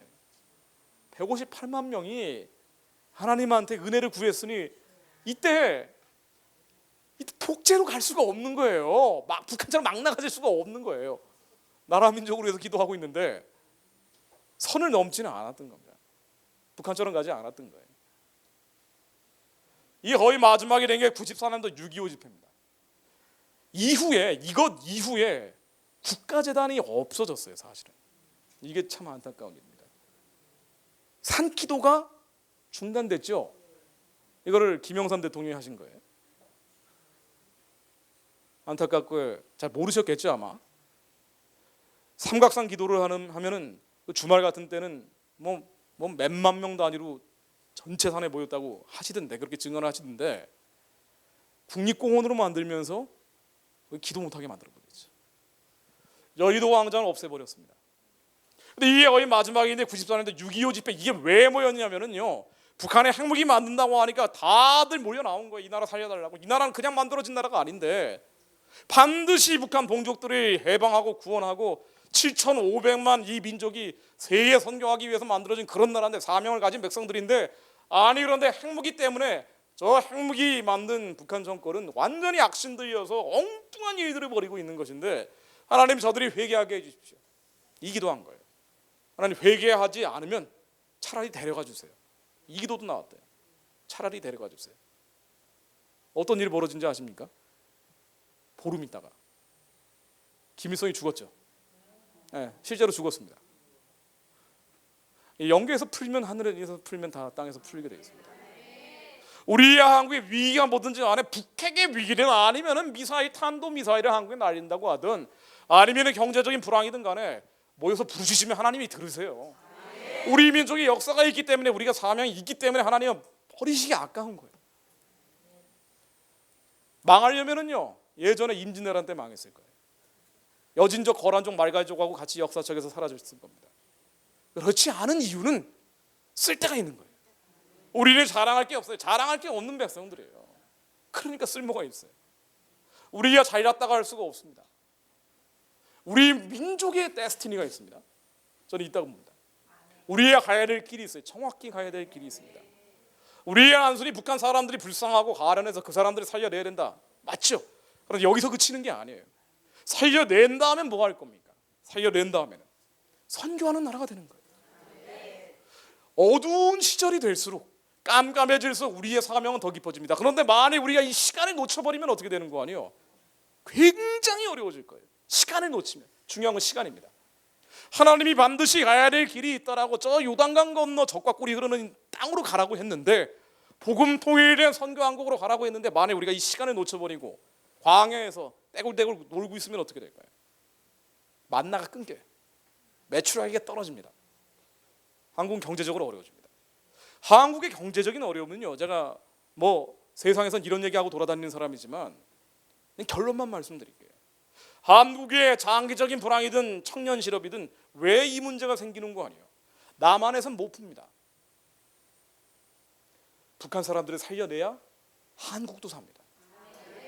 우리야 통일을 해서 더 많은 영토, 더 많은 인구, 더 많은 자원을 확보해야 이 문제가 해결되는 거예요. 우리야 그의 나라와 그의 나라의 의를 구할 때 하나님이 우리의 의로운 결단에 대해서 하나님이 축복해 주시는 거예요.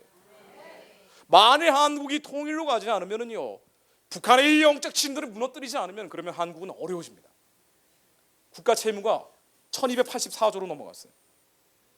포퓰리즘 하다가 지금 어린아이 1살, 2살 먹은 아이들까지 머리 위에 2,538만 원 빚을 얹고 살고 있어요. 이게 언제 터집니까? 안보 위기가 심해지면 같이 터질 가능성이 있어요. 안보는요, 경제를 담고 있는 그릇이라 그래요. 우리야 만일 시간에 놓쳐버리면 어떻게 되는 거 아니요? 나라와 민족을 위한 기도, 이거는 우리하고 상관없는 거야. 북한의 해방과 구원은 뭐 할 사람들도 있겠지라고 하면서 이걸 내돈댕이 쳐버리면 어떻게 되는 거 아니요? 하나님이 이 민족이 사명이 있기 때문에 반드시 회초리를 드십니다. 아니 이게 너무 명확히 보이기 때문에 제가 말씀드리는 거예요. 꽤 맞추는 게 아니에요. 통일 안 하면 한국은요, 어려워져요. 경제적으로 당장 어려워집니다. 경제적으로 어려워지는 걸 악셀레이터를 밟는 게 핵무기예요. 만일 우리가 이 시간을 넘겨버리면 핵무기가 완성됩니다. 이걸 흔히 소용화라 그래요. 소용화는 뭐냐면요, 뭐 길게 안 말씀드리겠습니다. 핵무기가 완성되는 거예요. 핵무기는 원래 크게 만드는데 이게 기술이 좋아질수록 작아져가지고 미사일에 달아버려요. 미사일에 달아버리면 소용화됐다 그래요.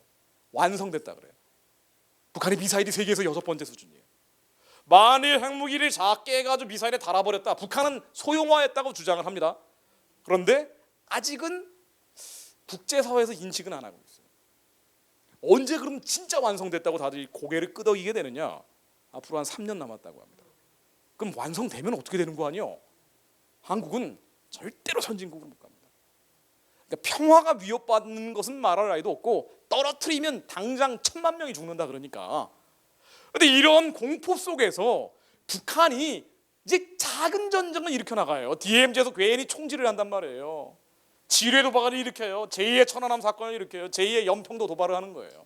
그럼 우리가 어떻게 합니까? 우리는 아무것도 못해요. 그때는. 지금이야 큰 소리 치지만. 왜 아무것도 못하는 거 아니? 뒤에 핵미사일이 당장 날아올 수 있는데 우리가 뭔가 해보려고 하죠. 뭔가 해보려고. 너희를 가만 안 놔둔다고 했는데 진짜 그러면 우리 가만히 있을 수가 없어라고 막 우통 걷죠. 그러면 그 다음에 어떻게 됐냐면요, 한국 주식시장의 외국 자본이 30%가 넘어요. 다 빠져나갑니다. 외자가 다 빠져나가요. 주가 폭락합니다. 우리는 결제할 달러가 없어요. 그럼 달러 꾸러 가야 돼요. 어디로 가죠? IMF로 가죠. 그럼 한국 경제는 IMF로 들어가 버립니다. 다시. IMF가 뭐 하는 단체예요? 세계 경제 마음대로 좌지우지하려고 그런 식으로 장난치는 애들이에요. 옳다구나 무릎치면서 한국은 그야말로 이 주식시장의 30% 자본이 그 다음부터는 40%, 50% 올라갑니다. 이 자본은요, 장기적으로 투자를 안 해요. 고용도 안 해요. 단타 노리고 들어온 투기성 자본들이라 그래요. 우리는 죽어라고 일을 하면 다 뽑아갑니다. 한국은 그냥 꼬라박는 거예요. 핵무기는 핵무기 얘기가 아니에요.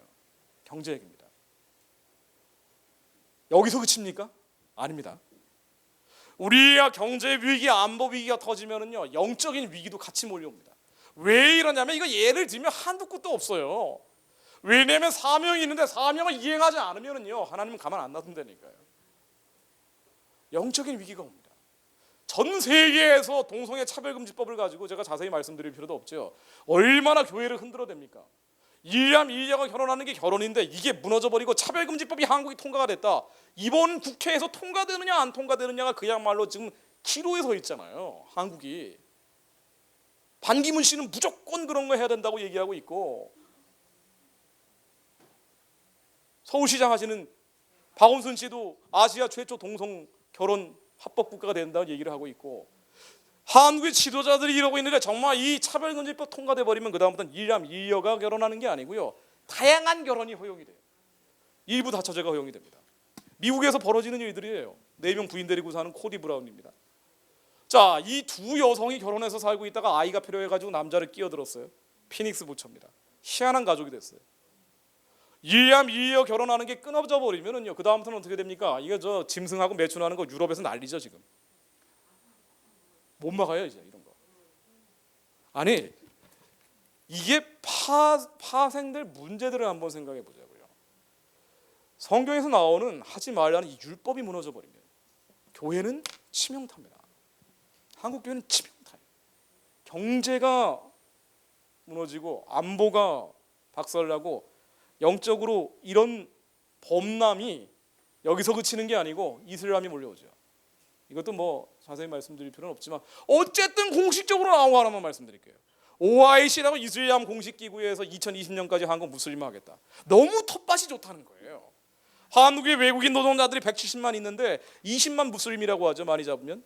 자, 20만 무슬림 이 인구가 2% 넘어가느냐 20% 넘어가느냐 여기에 따라서 테러로 가느냐 안 가느냐 뭐 갈라진다 그러는데 어쨌든 이 20만 명의 무슬림들 말고도 170만 노동자들이 있는데 한국에 와가지고 이 외국인 노동자들이 되게 동남아시아에서 온 사람들이라 그 지역에 있는 수피즘이라는 토착 종교하고 섞여서 온 거네요 이분들이. 그런데 한국에 와가지고 막 고생하다 보면 불평불만이 많아지는 거예요. 이래가지고 말이에요 저 이슬람 전도사 같은 사람들이 와가지고 조금만 땡겨주면은 확 가버린다. 너무 좋대요 한국이. 한국에 이 이슬람을 확산시키기 위해서 제일 열심히 하고 있는 게 아랍어를 확산시키는 겁니다. 이게 수능 시험에 나오는 아랍어 문제 중에 하나였어요. 낙지질한다 그러죠. 쉬운 문제 몇 개 섞어가지고 애들을 이제 많이 하게 하는 거예요. 그다음에 이슬람어를 아랍어를 배우게 합니다. 자, 이거 한번 보세요. 뭐 쏠라가 방문한 나라가 어디냐고 돼 있어요. 쏠라 돼 있는데 피라미드하고 스핑크스가 있으면 어느 나라 방문했겠습니까? 이집트 갔겠죠. 이게 낚시질하는 문제입니다. 2016년도에 수능 시험에서 아랍어를 제2외국어로 선택한 아이들이 어느 정도 될 것 같습니까? 52.8%입니다. 한국이 저는 굉장히 걱정되는 게 뭐냐면요. 한 가지를 막는다고 해서 막아지는 게 아니에요. 경제 위기, 안보 위기, 동성애, 이슬람. 자, 한번 보십시오. 한번도 위상으로 찍은 사진입니다. 저 까만 땅이 있는데 완전한 어둠의 땅이죠. 하나님은 분명하게 이렇게 명령하실 것이라고 저는 확신을 합니다. 저 사람들 살려내라는 거예요. 북한 구원입니다. 저들의 육신을 해방하라는 거예요. 그리고 살려내서 그 다음 뭐 할 것이냐. 세계 선교하는 제사장적 사명을 감당하라는 거예요. 이 나라가 그게 데스티니라는 얘기예요. 이게 그게 사명이라고 얘기하고 있는 겁니다. 만약 우리가 이거 안 하면 어떻게 됩니까? 영적으로 진공 상태가 없죠. 성령 충만해 있지 않으면 이상한 거로 가득 차게 돼 있는 거고요. 이 어둠이 남쪽으로 내려옵니다. 주체 사상의 흑암과 어둠의 진이 남쪽으로 내려올 거예요. 그러면 어떻게 됩니까? 여기서 그칩니까? 아니죠. 이 민족이 그 사명 감당하지 못하도록 온갖 악한 것들이 다 몰려올 거예요. 방법이 없습니다. 북한을 여는 거예요. 우리의 힘으로 등으로 하는 게 아니고요. 오직 하나님의 신으로 열어야 돼요. 빨리 열어야 됩니다. 빨리 열어서 7천만 민족이 구원에 대해서 이방의 족속들과 열방의 잡족들, 이게 여러분들 말씀하시는 킹덤 아닙니까? 우리가 이 길로 가지 않으면은요, 정말 시간을 놓치면은요 어려워집니다. 모든 면에서 어려워집니다.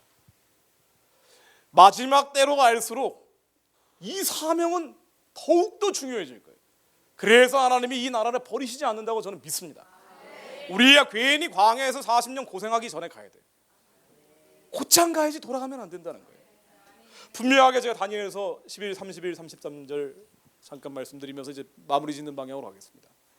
마지막 때에 대한 얘기죠. 군대가 그의 편에 서서 성소 곧 견고한 곳을 더럽히며 매일 드리는 제사를 폐하며 멸망하게 하는 가증한 것을 세울 것이며 그가 또 언약을 배반하고 악행하는 자를 괴흘로 타락시킬 것이나. 자, 이 환난의 시기에 정말 어마어마한 일들이 벌어진다는 거예요. 그럼에도 불구하고 다니엘은 하나님의 신에 감동받아서 이렇게 얘기합니다. 오직 하나님을 아는 백성은 강하여 용맹을 발하리라. 우리의 어두운 시절 마지막 때 엔드 타임, 라스트 타임으로 갈수록 도망가 있는 게 아니에요. 저희 아들한테 몇 년 전에 얘기를 라스트 타임 얘기를 하면은 3년 반 동안 컵라면을 사가지고 지하실에 숨어 있어야 된다고 얘기를 합니다. 숨어 있기 전에 무슨 일이 날 거예요. 이 어두운 시절 마지막 때 정말 흑암의 짙은 먹구름 속으로 들어가고 있다면, 그러면 그래서 우리가 북한 구원, 북한 해방에서 하나님의 사명 감당하는 제사장적 사명을 감당하는 그런 나라가 돼야 돼. 그런 나라가 돼야 오직 하나님의 아는 백성이 강하여 용맹을 바라리라. 우리가 용맹을 바라는 백성들이 돼야 된다는 겁니다. 자, 한번 보세요. 영어로 이게 NIV에 나와 있는 건데요. The people know their God will firmly resist him. resist him. 영어로 하면 조금 더 의미가 분명해져요. 싸우라는 거예요. resist him입니다. 도망가는 게 아니에요. 마지막 때 됐으니까 다 포기하고 도망가는 게 아니에요. will firmly resist him. 킹 제임스 버전에서는 이렇게 표현을 하고 있습니다. 영어로 하니까 조금 더 명확해지더라고요. strong and do exploit. do exploit은요, 영어 잘하는 사람한테 물어보니까 그냥 가만히 있는 게 아니고 소극적으로, 수동적으로, 피동적으로 은둔해 있는 게 아니고요. will firmly resist him, 강하여 용맹을 바라면서 싸우는 개념일 뿐 아니라 영적으로 싸우는 거예요. do exploit. 우리가 마지막 때이기 때문에 이 민족이 해야 될 영적 행동들이 많아요. 북한을 열어야 됩니다. 우리의 가야 될 길이 너무나 명확합니다. 가고 또 가야 돼요. 여러분, 물질적인 어려움들 이런 거 제발 좀 그런 얘기 하지 마세요. 통일 비용이니 뭐니 이거 다 세상 사람들이 하는 얘기예요. 세상의 신이 하는 얘기예요. 사탄이 하는 얘기입니다. 2,400만을 영혼을 구원하고 육신을 해방했는데 하나님이 축복하시죠. 더 넓은 영토, 더 많은 자원. 제가 땅 하나만 예를 들까요? 독일이 통일 비용으로 지난 20여 년 동안 2,500조로 추정이 되는 많은 돈을 썼대요. 굉장히 많이 쓴 겁니다. 근데 북한에 매장되어 있는 지하 자원 가치가요 6,983조 원이래요. 아니, 이거 마그넷 사이트 같은 거 좀 캐서 팔면 돼요. 한반도 지하 자원의 97%가 북한에 있어요. 근데 북한은 기술도 없고 자본도 없어서 개발을 안 해요. 그냥 중국한테 조금씩 내다 파는 정도예요. 여러분, 돈 걱정하지 마세요. 그런 얘기 하지 마세요. 빨리 살려내야 돼요. 빨리 살려내서 가야 됩니다. 저 위에 만주와 시베리아 벌판, 대륙과 초원이 만나게 됩니다. 이때 한 5% 경제 성장을 하게 될 겁니다. 거의 모든 연구소가 하는 얘기예요. 지금 한국은 저성장 때문에 골치를 썩고 있는데 청년 실업 이런 얘기 다 사라져요. 왜 그러는 거 아니에요? 하나님이 맡기신 사명을 감당하기 때문에 그렇습니다. 이 땅에서 절망하고 이제는 살 소망이 끊어졌다라고 하던 사람들, 상처받던 사람들, 그 상처를 주던 사람들, 서로의 상처를 쌓아매고 이제 저 대륙으로 초원으로 하나님께 영광 돌리면서 하는 거예요. 비행기 타고 선교하는 시대에서 이제 기차 타고 선교하는 시대. 주말에 아웃리싱 합니다. 주말에 선교하고 그냥 돌아와요. 서울역에서 기차 타면 4시간 반이면 북경까지 갑니다. 저 시베리아 하바롭스크까지 한 한나절이면 가는 거예요. 우리의 지경 자체가 달라지면은요, 자동차 타고 몽골 초원까지 달려가는 시대가 옵니다. 한 5년 뒤에 여러분들, 저 연로하신 분들도 건강하게 사셔야 됩니다. 그래서 5년 뒤에 서울에서 자동차 뽑아가지고, 이게 너무 밀리잖아요. 광화문에서 여기까지 오는데 1시간이 말이 됩니까? 좀 넓게 살아야 돼요. 자동차 타고 평양 지나서 신의주 지나 저 몽골 초원까지 달려가 보겠습니다.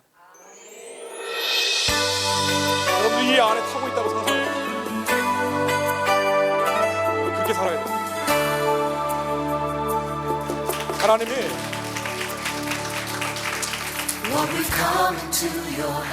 찌질하게 살라는 게 뭐냐? 하나님의 영광, 하나님의 승. 예수님이 이미 그리스도로 이 땅에 오셨는데 우리는 그걸 잘 모르기 때문에, 그 확신을 안 하기 때문에 예수만이 그리스도가 아니고 뭔가 다른 길이 있지 않을까라고 몸수를 쓰다 보니까 우리 겉사람의 이 사악한 작용 때문에 고통하는 거죠. 우리의 예수 그리스도 이름으로만 북한이 열 수 있습니다. 북한 땅에 예수 그리스도의 영이 임할지어다. 저 어둠의 체제가 다 예수 그리스도 이름으로 깨어질지어다. 기도하고 마무리하겠습니다. 하나님 아버지, 주님 아버지께서 저희들에게 그리스도 한 분을 보내주신 것을 저희들 진심으로 감사드립니다. 우리의 100가지 질문, 1000가지 질문에 대한 유일한 답은 오직 예수 그리스도뿐임을 고백합니다. 우리의 고통과 고민과 모든 걱정, 근심거리를 날려버릴 수 있는 유일한 이름이 예수 그리스도뿐임을 고백합니다. 예수 그리스도 이름으로 하나님 아버지, 이 나라와 민족과 열방을 향해 저희들이 기도합니다. 하나님 아버지, 저 가련한 북한의 동족들을 하루빨리 구원하고 해방하여 주시고, 하나님 7천만이 예수 안에서 하나 돼서 예수 안에서 함께 예배하고 서로의 눈물을 닦아주며 하나님 아버지께 영광 돌리는 나라, 세계에 선교하는 나라, 그런 나라 되게 해 주옵소서. 하나님 아버지, 이 땅에, 이 남한 땅에 나는 이제 끝났어 라고 우울하고 낙심하고 낙담하며 절망하는 자들, 아버지 청년들, 노년들에게 하나님 예수 그리스도 이름으로 북한의 문을 열고 하나님께 영광 돌리며 땅끝까지 이스라엘까지 하나님 아버지께 영광 돌리며 가는 백성 되게 하옵소서. 주님 아버지, 저 땅끝에 있는 이스라엘 백성들을 축복하며 기도합니다. 아버지 하나님, 그들이 회복될 때 주님이 다시 오신다 하셨사오니 아버지 하나님, 평야를 들고 하나님 복음을 들고 가는 7천만 백성들의 산을 넘는 노래소리가 어찌 그리 아름다운지요. 아버지, 그 찬양 소리가 예루살렘에서 울려 퍼지게 하옵소서. 아버지 하나님, 저 지하 기독교인들 지금도 고난받고 고통받고 오직 하나님을 마음껏 찬양하는 날을 기다리는 저들에게 하나님 하루빨리 영광의 빛으로 임하여 주옵소서. 주님 아버지, 저희 민족을 살려 주옵소서. 우리가 우리의 죄악으로 인해 망할 수밖에 없는 백성들이었으나 주님, 지금까지 오래 참아주신 것처럼 하나님 이 민족의 죄악들, 이 땅의 목자들이 지은 죄와 하나님 이 백성들이 지었던 모든 죄악들을 하나님 용서하여 주옵소서. 우리의 죄악을 주님 앞에 토설하오니 하나님 의롭고 미쁘신 하나님 아버지, 우리의 음란의 죄악과 우상숭배의 죄악과 하나님 우리의 탐욕과 탐심의 죄악들 모두 예수 그리스도 십자가에 못 박습니다.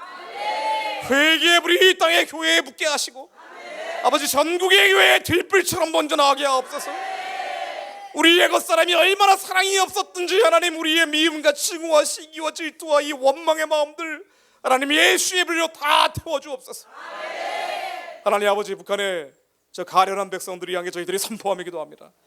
북한을 지배하고 있는 흑암과 어둠의 진, 저 멸망의 가정의 우상들을 세워놓고 죄 없는 자들의 피를 땅에 쏟게 만드는 저 어둠의 정권, 아버지 이제 영적인 우상체제 주체 사상 정권은 예수 그리스도 이름으로 하나님 완전히 무너질지어다. 완전히 무너질지어다. 완전히 무너질지어다.